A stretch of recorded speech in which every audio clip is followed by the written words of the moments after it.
Paper போடும் பையன் மாதத்தின் முதல் வாரத்தில் பில் கொண்டு வருவான். அவனது கடை முதலாளி போட்டு அனுப்பும் பில் அது. இந்த மாத தமிழ், ஆங்கில தினசரிகள், வாராந்திர பத்திரிகைகள் எல்லாமாக சேர்த்து 201 ரூபாய் என பில்லில் கூட்டி போட்டிருந்தது. அதை என் மனைவியிடம் நீட்டினேன். படம் எடுக்க உள்ளே போனவள் என்னை அழைத்தாள்.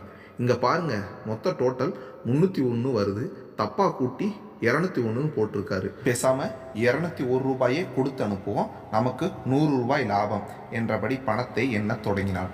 நான் பில்லை கொண்டு போய் மேஜையில் வைத்தேன். அங்கு வந்த என் 8 வயது பெண் அதை எடுத்து பார்த்து பின்பு சத்தமாக, அப்பா இங்கே பார், தப்பா கூட்டி போட்டிருக்காங்க, மொத்த டோட்டல் 301 வருது என்றான்.